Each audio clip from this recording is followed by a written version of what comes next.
اس وقت میری عمر 16 سال تھی۔ گھر میں کوئی نہیں تھا۔ امی ابو رشتہ داروں کے یہاں گئے ہوئے تھے اور گھر میں اکیلی تھی۔ میں نے سوچا استاد جی کے آنے سے پہلے نہا لوں، پھر آرام سے بیٹھ کر پڑھائی کروں گی۔ اٹیچ باتھ روم میں نہانے چلی گئی۔ کچھ دیر بعد باہر آئی تو سامنے استاد جی صوفے پر بیٹھے میرا انتظار کر رہے تھے۔ کپڑے گیلے ہونے کی وجہ سے میری پرائیویٹ حصے صاف نظر آ رہے تھے۔ استاد جی کی جیسے ہی مجھ پر نظر پڑی تو ان کی آنکھیں حیرت سے پھیل گئیں، کیونکہ میں نے نیچے والے کپڑے نہیں پہنے تھے۔ استاد جی جوان آدمی تھے۔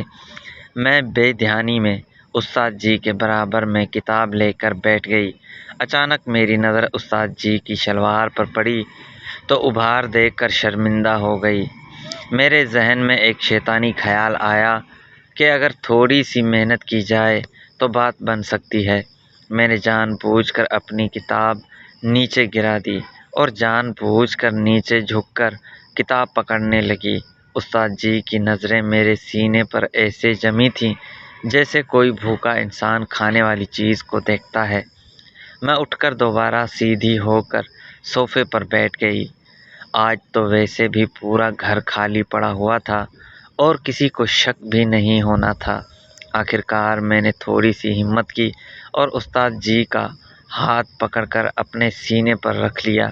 استاد جی شاید پہلے سے ہی اس بات کے انتظار میں تھے کہ میں کب ان کو دعوت دوں اور کب وہ کنواری لڑکی کا مزہ چکھیں۔ اس سے پہلے کہ استاد جی آخری حد پار کرتے، میں نے ایک شرط رکھی۔ میری شرط سنتے ہی استاد جی نے حامی بھر کر کہا کہ مجھے تمہاری ہر شرط منظور ہے۔ جیسے استاد جی نے حامی بھری تو میں نے صوفے پر ہی ان کے ساتھ میرا نام نورین ہے۔ میری ماں کو میرا اکیڈمی جانا پسند نہیں تھا، کیونکہ وہ امیر اور ماڈرن تھی اور وہ چاہتی تھیں کہ اس کی بیٹی سب سے الگ رہے۔ اس لیے انہوں نے میرے لیے ایک استاد کا انتظام کیا جو گھر آ کر مجھے پڑھاتا تھا۔ وہ استاد مجھے پڑھانے کی بھاری فیسیں لے رہا تھا۔ میری ماں فخر سے کہتی کہ اس نے اپنی بیٹی کے لیے قابل ٹیچر کا انتظام کیا ہے جو بہت زیادہ فیس لیتا ہے اور اس کی بیٹی کو بہت بہترین پڑھاتا ہے۔ ویسے تو وہ ٹیچر ٹھیک تھا، مگر مجھے اچھا نہیں لگتا تھا، شاید اس لیے کہ میں ابھی تک اس بات کو قبول نہیں کر پائی تھی کہ میں اپنی باقی دوستوں کی طرح اکیڈمی جا کر نہیں پڑھ سکتی تھی، بلکہ مجھے گھر پر رہ کر اس استاد سے پڑھنا تھا۔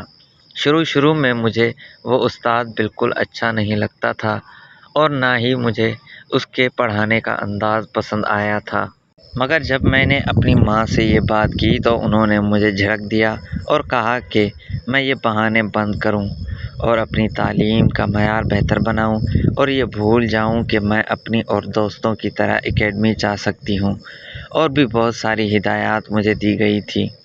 تب میں چپ ہو گئی اور اپنی پڑھائی میں دل لگانے لگی۔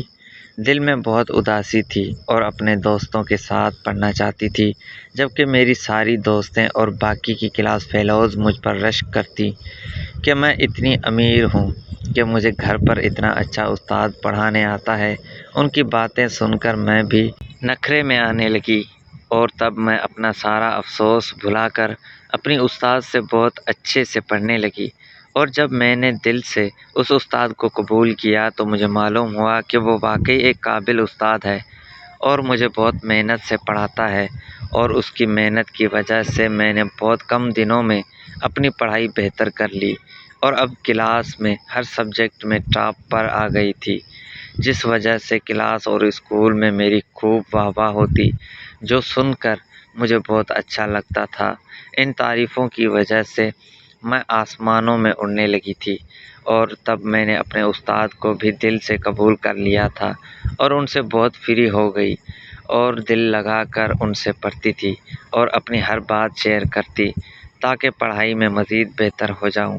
اس وجہ سے میرے ماں باپ بھی بہت خوش ہو گئے تھے کہ ان کی بیٹی پہلی پوزیشن پر رہتی ہے اور ان کا خوب نام اونچا ہو رہا ہے۔ استاد کی بھی ڈیمانڈ بڑھنے لگی تھی۔ اس نے اپنی فیس بڑھانے کا کہا جو میرے ماں باپ نے بنا کوئی اعتراض کیے اس کی ڈیمانڈ پوری کر دی۔ اس سے کچھ ٹائم بعد اس نے باپ سے کہا کہ وہ شام میں مجھے پڑھانے آیا کرے گا کیونکہ دن میں اس کے پاس وقت نہیں ہوتا۔ اس کی یہ بات بھی میرے ماں باپ نے مان لی تھی اور ان کو کوئی اعتراض نہیں تھا، بلکہ کسی بھی بات پر کوئی اعتراض نہیں کرتے، اور اکثر میرے ماں باپ کو رات میں باہر جانا پڑتا تھا۔ اس وجہ سے انہوں نے اس طرف زیادہ توجہ نہیں دی کہ میں کس طرح اور کیسے پڑھتی ہوں۔ میں خوش تھی کہ میں پڑھائی میں بہت اچھی ہو گئی ہوں، مگر میں نے کبھی سوچا بھی نہیں تھا کہ مجھے ایسے وقت سے بھی گزرنا پڑے گا کہ میں جینے کے قابل بھی نہیں رہوں گی، اور کل تک جو لوگ میرے آگے پیچھے گھومتے تھے اور مجھے حسرت سے دیکھتے تھے وہ بعد میں مجھ پر تھوکنا بھی پسند نہیں کریں گے۔ اس شام جب وہ مجھے پڑھانے آیا تو حسب معمول میرے والدین پارٹی پر جانے کے لیے تیار تھے۔ وہ تقریباً ہر شام رات ہی کسی پارٹی یا کسی شادی میں جاتے تھے اور پیچھے میرے پاس دائی ماں اور ایک ملازمہ چھوڑ جاتے، مگر اس روز دائی ماں اپنے گاؤں گئی ہوئی تھی اور ملازمہ کی طبیعت خراب ہونے کی وجہ سے کوارٹر میں جا چکی تھی، اور گھر میں اکیلی اور تنہا تھی۔ اور تھوڑی دیر بعد استاد جی مجھے پڑھانے کے لیے آ گئے۔ میں تھوڑی گھبرا رہی تھی، میں بالکل اکیلی تھی، مگر میرے والدین کو اس بات سے فرق نہیں پڑتا تھا اور میں خاموش اس سے پڑھنے بیٹھ گئی۔ استاد نے مجھے پڑھانا شروع کیا۔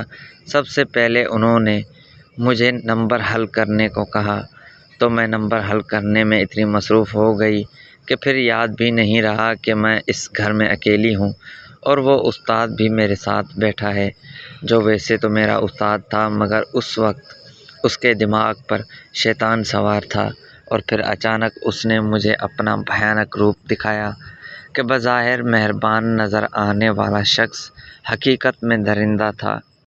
اس درندے نے مجھے اکیلا پا کر میرے ساتھ جو کیا اس کے بعد میں جینے کے قابل بھی نہ رہی۔ میں پڑھنے میں مصروف تھی تو اس نے اچانک مجھ پر حملہ کر دیا اور مجھے بھاگنے کی مہلت نہیں ملی۔ اس نے مجھے بالکل بے بس کر دیا۔ اس نے میرے جسم سے سارے کپڑے اتار دیے اور اپنی سختی کو میرے نازکی میں داخل کر دیا۔ درد اور تکلیف کی وجہ سے میری آنکھوں سے آنسو نکل رہے تھے، مگر وہ انسان نہیں، درندہ تھا۔ اس نے مجھ پر بالکل ترس نہیں کھایا اور مجھے اذیتوں کے سمندر میں دھکیل دیا۔ میں بے بس چڑیا کی طرح پھڑپھڑا کر رہ گئی تھی۔ وہ 2 گھنٹے میری زندگی کے سب سے اذیت ناک تھے۔ اس جنگلی جانور نے مجھے پوری طرح ہلا کر رکھ دیا تھا۔ میں تکلیف کی شدت سے بے ہوش ہو گئی تھی، مگر اس درندے نے مجھے پھر بھی نہیں چھوڑا تھا۔ جب وہ ہوش میں آیا تو میری حالت بہت بری تھی اور میں مرنے والی ہو رہی تھی، جس پر وہ گھبرا گیا اور مجھے اس حالت میں چھوڑ کر وہاں سے بھاگ گیا۔ میں بالکل بے ہوش ہو چکی تھی اور مجھے نہیں معلوم تھا کہ پھر کیا ہوا اور کیا نہیں۔ پھر جانے کتنی دیر تک میں بے ہوش پڑی رہی، اور جب مجھے ہوش آیا تو میں ہسپتال کے بیڈ پر موجود تھی اور ساتھ ہی میرے والدین بیٹھے رو رہے تھے۔ پہلے تو مجھے سمجھ میں نہیں آیا کہ کیا میں کہاں ہوں اور کیوں ہوں، مگر پھر جب دھیرے دھیرے میرے حواس جاگنے لگے تو وہ پورا منظر میری آنکھوں کے سامنے گھومنے لگا۔ میں پھر سے چیخنے چلانے لگی۔